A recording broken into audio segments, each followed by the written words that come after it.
Сәлеметсіздер ме, құрметті білімгерлер? Бүгінгі сабағымыздың тақырыбы одағай және оның түрлері. Программа жасаудың ерекшеліктері. Сіздермен оқытушы Макеева Камшат Маулет.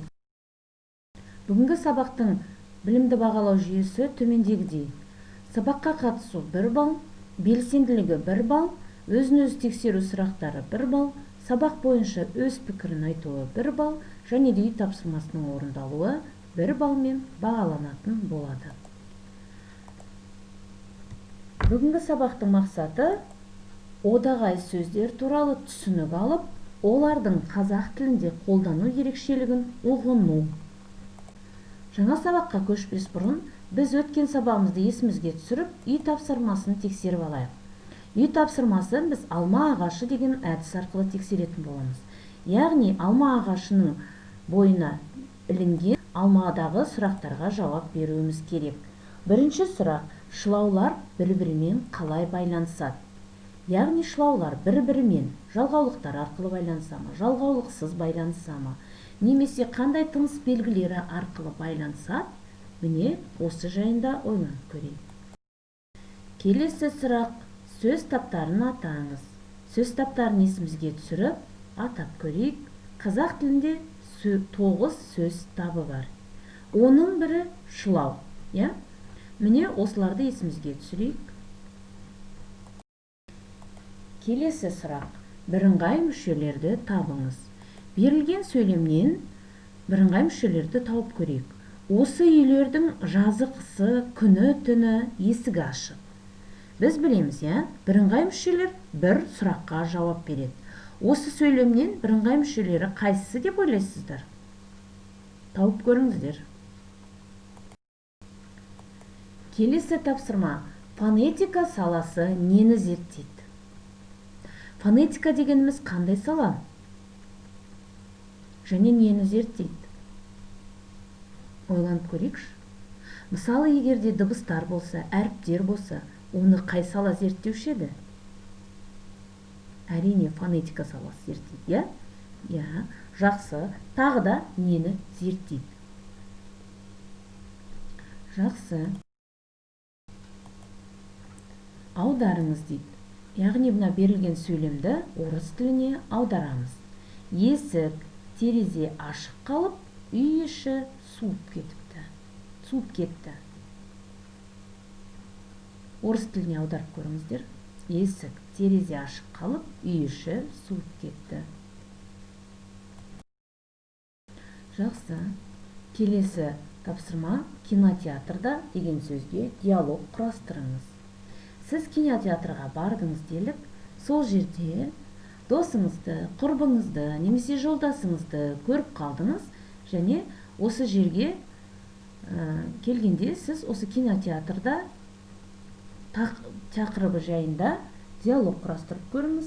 Немесе осы кинотеатрға сіз досыңызбен, құрбыңызбен кешкісін баруға жоспарлап отырсыз.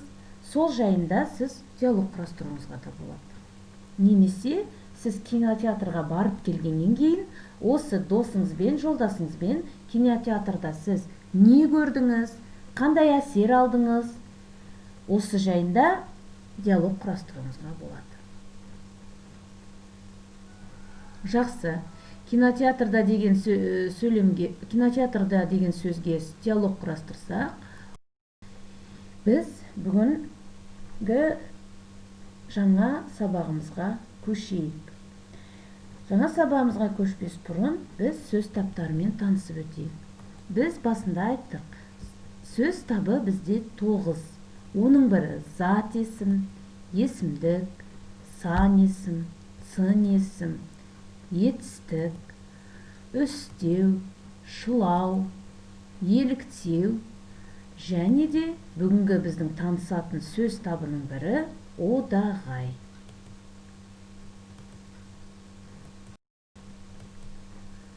Толық мағынасы жоқ, құбылысты, әрекетті, нақты білдірмей, тек адамның әртүрлі көңіл күйін, сезімін білдіретін, немесе жан-жануарларға қаратылып айтылатын сөздерді одағай деп атаймыз.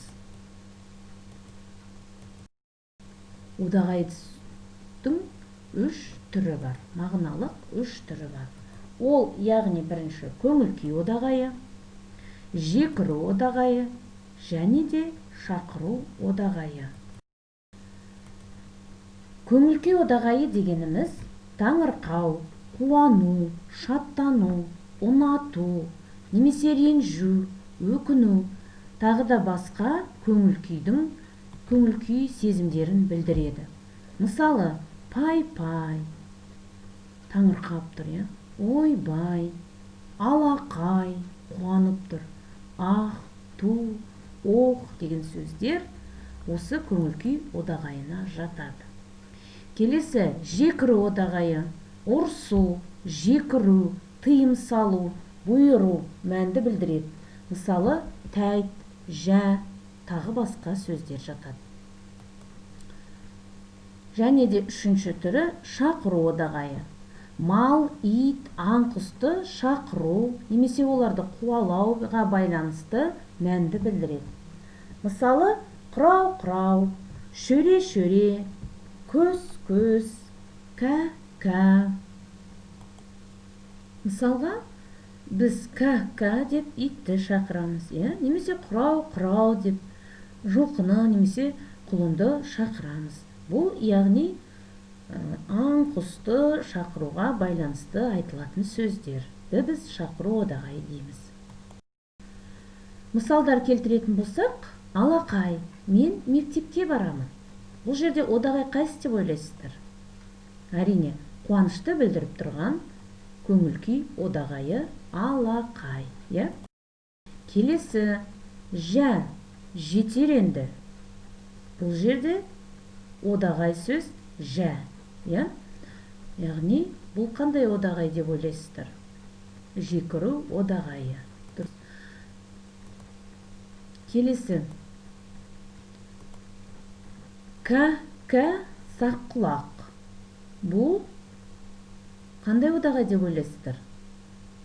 Әрине, шақыру одағайы.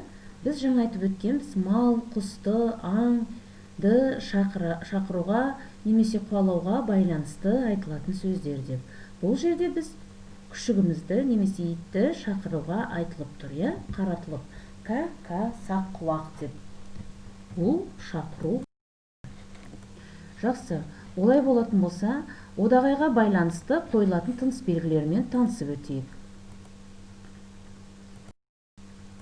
Егер де одағай сөйлемнің басында келсе, одан кейін өтір қойылады. Мысалы, япыр-ау, осы сізге түсер пайда бар ма? Бұл жерде бізде одағай сөз япыр-ау сөйлемнің басында келіп тұр. Яғни, одан кейін өтір қойылады. Келесі, сөйлемнің ортасында келсе, одағайдың екі жағынан өтір қойылады. Тұрсам, о тобай, айнала көк шалғын, таң қалып тұр. Бұл жерде о тобай деген одағай сөз. Яғни, сөйлемнің ортасында келіп тұр, екі жағынан да өтір қойылады.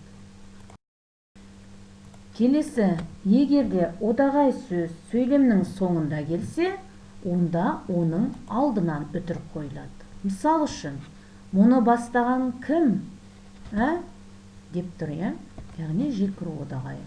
Бұл жерде бізде одағай сөз сөйлемнің соңында келіп тұр. Яғни, оның алдынан өтір қойылады.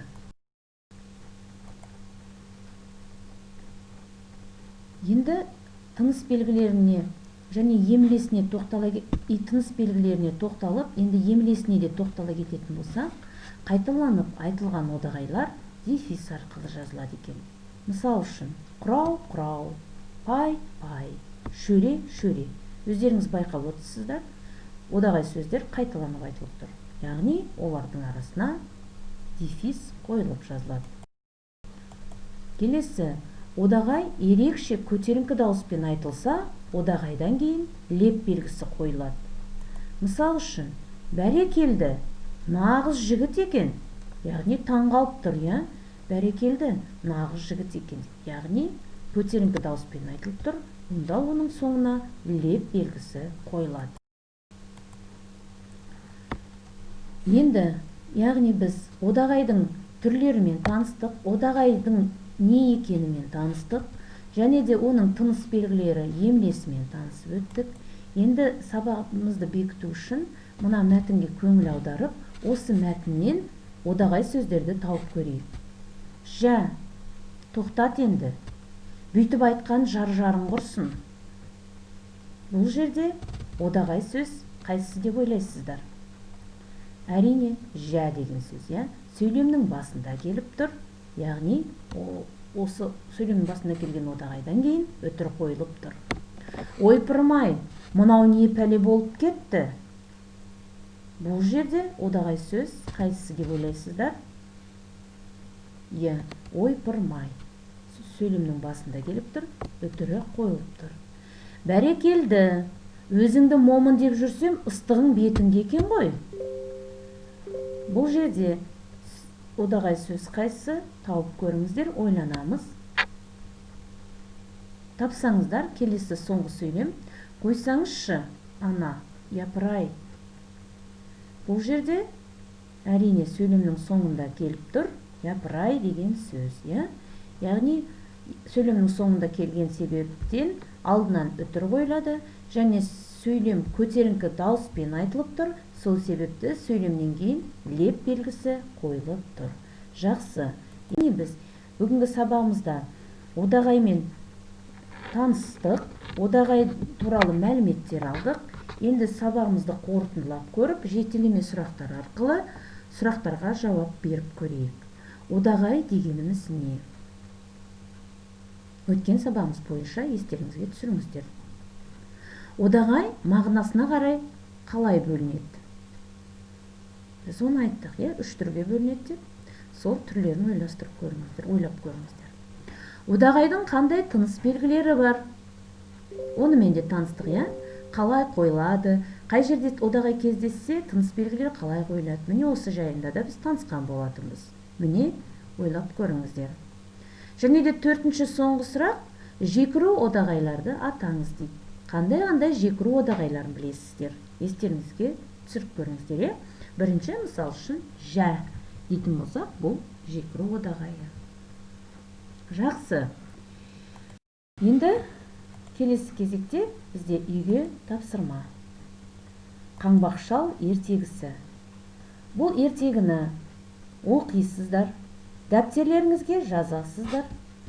Одан кейін осы ертегінің ішінде кездескен одағайларды тауып, астын сызамыз, және де үстіне қай одағай екенін түріне байланысты жазып шығамыз. Жекіру одағай ма, шақыру одағай ма, жоқ әлде көңіл күй одағай ма екенін түріне қарай анықтап жазамыз. Келесі тапсырма. Одағай сөздерді қолдана отырып диалог құрыңыз. Өзіңіз кез келген тақырыпты таңдап, сол тақырыпқа диалог құрастырасыз. Екінші, программа жасаудың ерекшеліктері қандай? Осы сұраққа да өзіңіз ізденіс жұмыстарын жүргізіп, ерекшеліктері туралы жазасыз. Мысал үшін, бұл жерде міне өздеріңіз көріп отырғандай, бірінші сөйлемде қандай одағай қоюларыңызға болады? Яғни қуанып тұр, Мұнда біз көңіл күй одағайының біреуін таңдап алып, көңіл күй одағайын қоюымызға болады. Япырай, келгенің жақсы болды ғой, немесе алақай, келгенің жақсы болды ғой деп айтуымызға болады, Міне тура сол сияқты басқа да сөйлемдерді солай орындап шығамыз, және де дәптерге жазамыз. Жақсы болатын болса, бүгінгі біздің сабағымыз аяқталды. Назарларыңызға рахмет. Бүгінгі күндеріңізге сәттілік тілеймін.